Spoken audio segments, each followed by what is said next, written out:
사립학과를 다녔고 그때 졸업을 했습니다. 그리고 2017년도 한 10년 정도 지난 다음에 단국대학교 사회복지학 석사과정을 마쳤고요.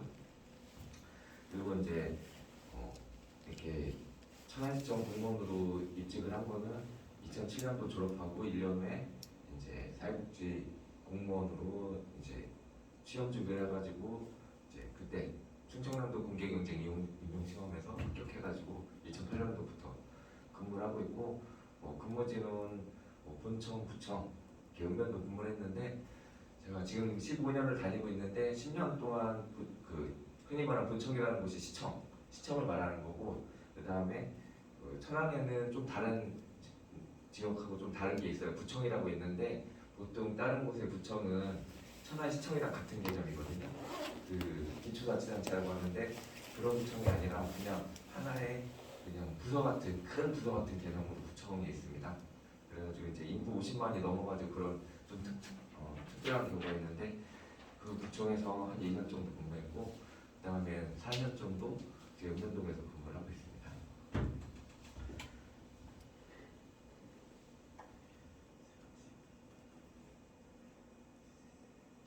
그리고 실제 제가 사례관리는 읍면동에서 한 3년 정도 했고 그 다음에 지금은 본청에서 사례관리 그 업무를 이제 지원하는 업무를 하고 있습니다.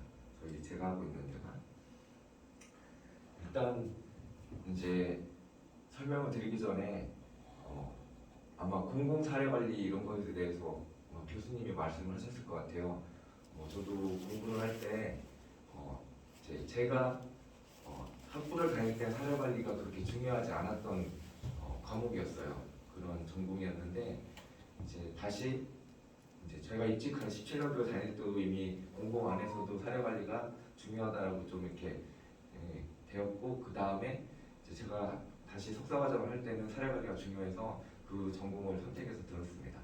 네, 그때 저도 사례관리 학회에 있는 그 전공 소적을 가지고 공부를 했었는데 거기에서 주로 크게 나누는 것이 민간 사례관리, 공공 사례관리 이렇게 나누는데 제가 이걸 준비하면서 단순하게 공공 사례관리라고 하면 여러분들이 좀 오해하실 수가 있을 것 같아서 오해하기보다는 좀 헷갈리실 수가 있다고 생각해서 준비해봤습니다. 일단 이렇게 나중에 연구 같은 걸 하시거나 아니면 논문 같은 거를 준비를 하시면 그 조작적 정의라는 게 되게 중요하거든요. 이것도 그런 차원에서 이제 한 건데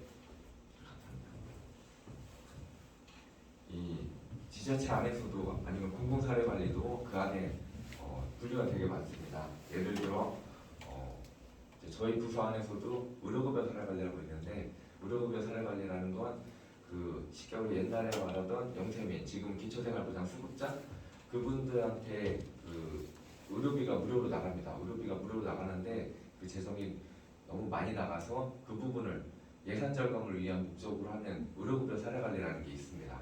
그래서 그런 게 있고 또 이제 그 아동보육과 쪽에는 드림스타트라는 게 있습니다. 아마 배우셨을 것 같은데 드림스타트라는 그 제도를 운영하는 팀이 있는데 거기서는 아동들을 대상으로 그러니까 거기에서는 모든 아동들의 공정하고 아니면 균등한 기회를 제공하기 위한 그런 형태로 아동사례관리를 별도로 하고 있고 그 다음에 최근에 이제 새로 생긴 아동보호팀이라는 곳이 있는데 거기는 학대아동들에 대해서 사후관리하는 그런 사례관리를 하고 있습니다. 그래서 이제 그 안에 이렇게 돼 있고 그 다음에 이제 보건소 쪽에서는 정신보건이나 중도 그런 부분에 있어서 전통적인 사례관리 분야를 또 하고 있고요. 그래서 이제 근데 그런 부분은 제가 직접 해본 적은 없기 때문에 그런 이제 제가 공공사례관리를 통칭을 해서 설명드리면 아마 오해하실 수 있거나 아니면 잘못 혼란이 있을 것 같아서 설명드린 것이 그래서 보통 지금 읍면동이나 아니면 시청에서 말하는 사례관리는 통합사례관리라고 별도로 명칭을 하고 있고요. 그래서 제가 지자체 통합사례관리라고 이름을 조금 다르게 해서 가져왔습니다. 그래서 이거 이제 발전 영역을 보면 제가 2008년도에 입사를 했다는데 제가 입사를 했던 당시에는 그 쉽게 말해서 이런 지자체에서는 사례 관리라는 걸 전혀 다루지 않았습니다. 그런 걸 전혀 하지 않았거든요. 그러니까 보통의 일반적인 지자체 아니면 공공에서의 사회복지 서비스라는 것은 대상자의 빈곤 상황에서 그 빈곤 상황에 대한 최소한의 생계 유지 이런 부분을 하기 위한 공적 구조나 아니면 장애인들을 위한 활동 구조 같은 사회 서비스 이런 부분을 주로 다루고 있고 사회보험 같은 경우는 별도로 사회보험 기관인 건강보험공단, 국민연금공단 이런 데로 넘어가 있기 때문에 지자체는 주로 공적 구조와 공적 구조에 대한 신청 접수 조사 그 다음에 지급을 하는 일이 전통적이었고 그 다음에 최근에 들어선 이제 사회 서비스라는 그런 개념이 이제 들어왔습니다. 그러다가 이제 이게 노무현 정부 때 주민생활지원 서비스라는 그런 이제 복지 정책이 있었습니다. 그래서 전에는 기초생활보장이나 공적 구조만 있었다라고 하면 노무현 정부가 들어서면서 이제 주민생활을 그 복지라는 것을 단순하게 공적 구조뿐만 아니라 문화, 고용 이런 부분, 생활, 체육 이런 부분까지 늘려가지고 그런 부분에 대해서 8대 서비스라고 해서 통칭을 해서 복지 서비스를 개편을 했습니다. 그러면서 그때 사료 관리를 공공에서 시작을 해야겠다라는 개념이 나타났고 그래서 2009년도에 개념은 2008년 정도부터 나타나기 시작했고 2009년도에 실질적으로 정부에서 다 지방에다 돈을 줘서 통합사례관리사라는 별도의 인력을 채용을 했습니다. 그때 채용을 했고 천안에도 그때 4명이 채용이 됐습니다. 물론 지금 그때 채용되신 분들 중에 남은 분은 딱 한 분밖에 없고 다 이제 퇴사를 하셨거든요. 그 이유가 처음에는 이 정부에서 이 사업을 하긴 했지만 지속적으로 할 거다라는 그런 부분이 없어서 쉽게 말해서 계약직으로 이분들을 채용했습니다.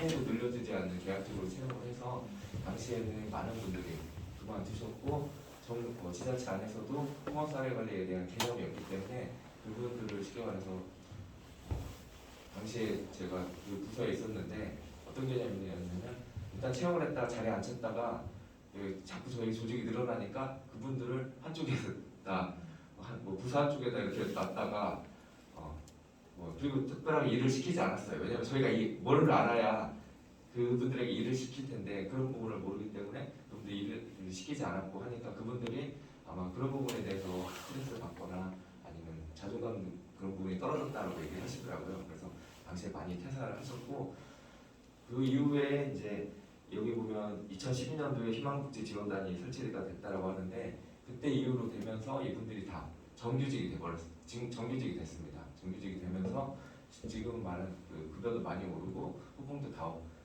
이렇게 지급하기 때문에 일반 공무원과 거의 차이가 없어요. 그래서 이제 그 이후로는 들어오신 분들은 지금까지 퇴사를 안 하고 계십니다. 정년까지 하시고 나가신 분도 있고요.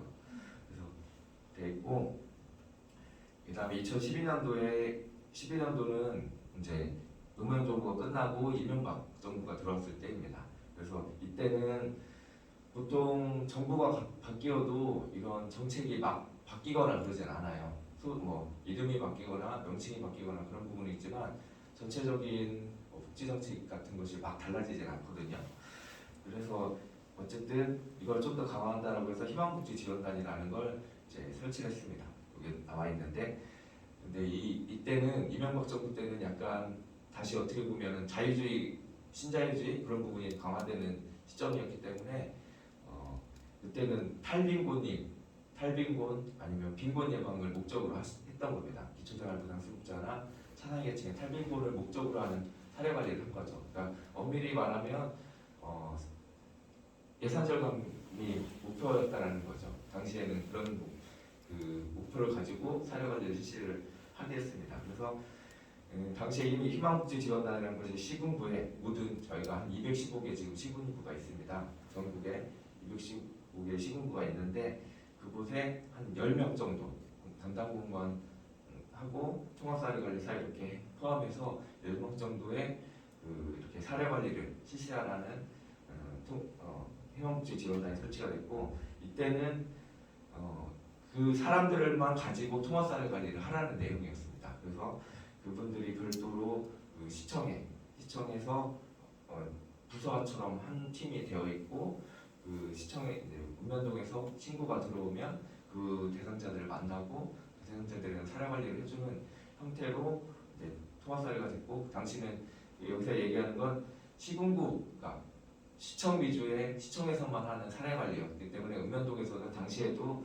사례 관리라는 것에 대한 그 개념이 명확하지 않았습니다. 그냥 대상자가 어려움이 있으면 좀 해결이 안 되는 대상자가 있거나 아니면 이렇게 민원이 많이 나오거나 주변에 신고가 많이 나오는 대상자, 흔히 말하는 어려운 대상자가 있으면 그냥 시청으로 이 통합사례 관리 연결하면 그 통합사례 관리사 분들이 이제 그 대상자를 이렇게 집중 케어하는 형태로 사례 관리가 진행을 됐었고요. 그러다가 2016년도에 이제 읍면동 복지허브라는 사업이 생겼습니다. 이게 여기에도 또 하나 사건이 있었는데 2014년도인가에 아마 송파세모녀라는 사건이 있었습니다. 아마 많이들 보셨을 텐데 그 송파세모녀라는 사건으로 인해서 지금 엄청난 사회복지 전달 체계가 바뀌었고요. 사회복지 인력이 엄청나게 늘었습니다. 아마 주변에 여기 졸업하신 학부생들이 있다면 이때 지금 제가 천안시청에 들어올 때 제가 이제 동기들이 10명이 같이 들어왔습니다. 그때는 사회복지 공무원이 제가 들어오기 전에 72명인가였고 제가 들어와서 82명인가였습니다. 그 다음에 2012년, 14년까지는 그렇게 많이 늘지 않았어요. 한 100명, 110명대로 되다가 2016년도에 이 복지허브라는 사업이 되면서 그 2015년, 16년, 17년, 18년, 19년, 20년 사이에 이제 200명이 넘게 들어왔습니다. 그래서 지금은 총 천안시청의 사회복지 공무원이 315명입니다.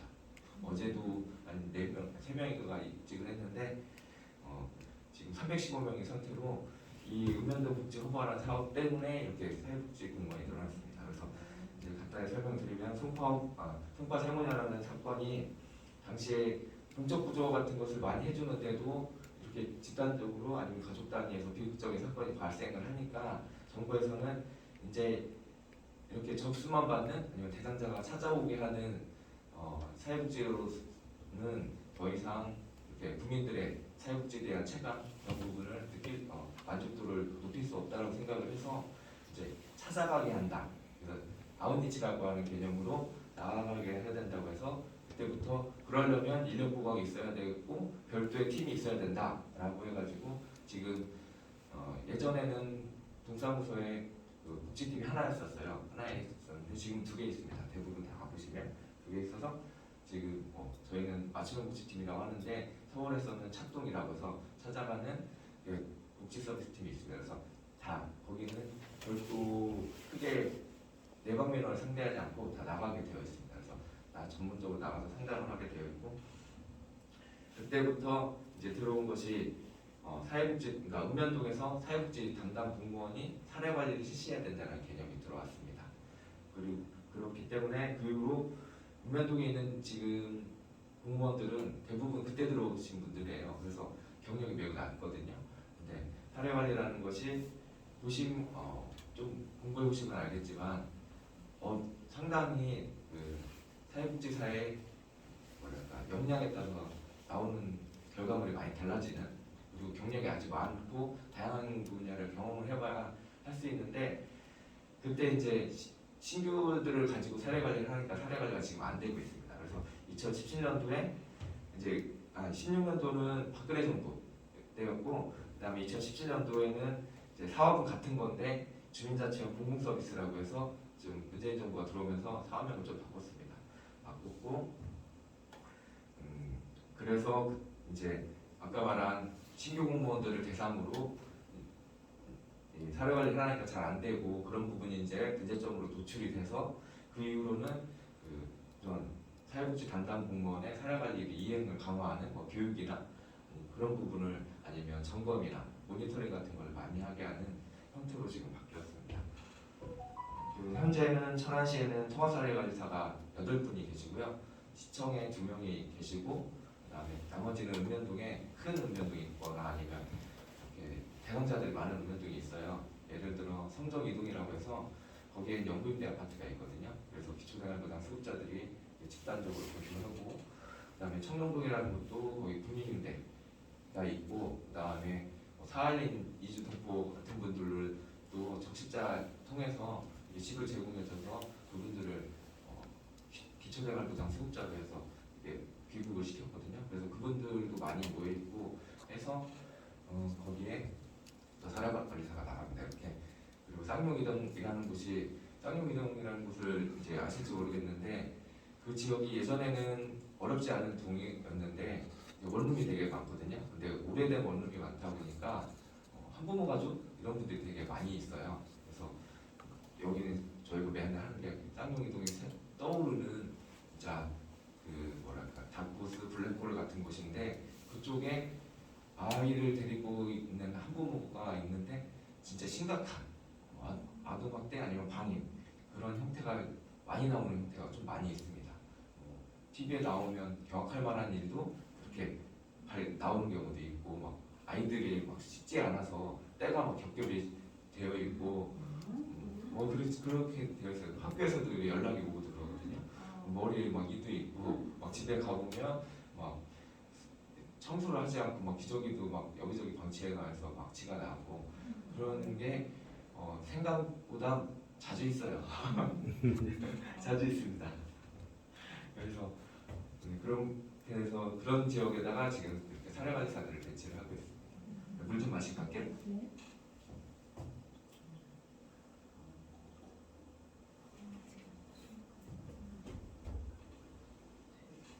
그래서 아마 이런 얘기 들으시면 놀랄 텐데 우등동에 이런 집 한두 집은 다 있다라고 보시면 됩니다.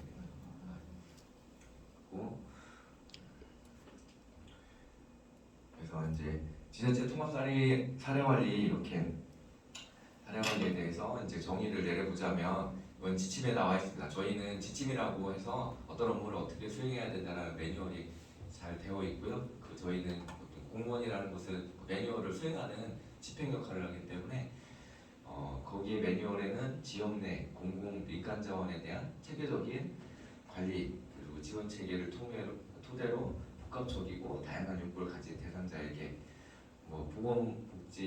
복지보건, 고용주거, 교육, 신용, 법률 등 필요한 서비스를 통합적으로 연계 제공하는, 그리고 이를 지속적으로 상당 모니터링 해나가는 산업이라 이렇게 정의가 나와 있습니다. 보시면 아까 주민생활 지원 8대 서비스라는 얘기를 드렸잖아요. 이게 보통 이런 개념으로 해서 그때 당시에 노무현 정부 때 나왔던 개념이 끊이지 않고 이렇게 계속 나오는 겁니다. 그래서 이런 형태로 예전에는 말씀드린 대로 공적 구조라고 하다 보니까 복지라고만 보시면 돼요. 오로지 복지, 그다음에 생계, 빈곤 유지만이었다면, 지금은 이런 형태로 국가에서 복지에 대한 개념이 많이 확장이 돼서 이런 서비스를 하고 있고, 사례관리라는 것이 단순하게 탈빈곤뿐만 아니라 이런 부분도 전체적인 이제 지원을 해준다라는 개념입니다. 그래서 이제 여기서 하려면 지역 주민의 다양한 욕구를 맞춤형 서비스를 연계해 제공해서 주민의 삶을 안정적으로 지지하고 복지제도의 효과성, 효율성 향상을 한다고 하게 있고, 여기서도 아까 이명박 정부 때 나왔던 개념이 있는데, 복지요구 및 경제적 요건을 고려해서 빈곤계층의 탈빈곤, 빈곤 예방을 중점 목표로 하고 있습니다. 보시면 이 목적은 앞에 저렇게 나와 있지만 저기는 나와 있는데, 효과성, 효율성 향상과 그 다음에 빈곤 예방, 탈빈곤, 빈곤 예방이라는 목표가 그 안에는 깔려 있는 형태입니다. 그러니까 효과성, 효율성이라는 개념 자체가 아까 말했듯이 정부에서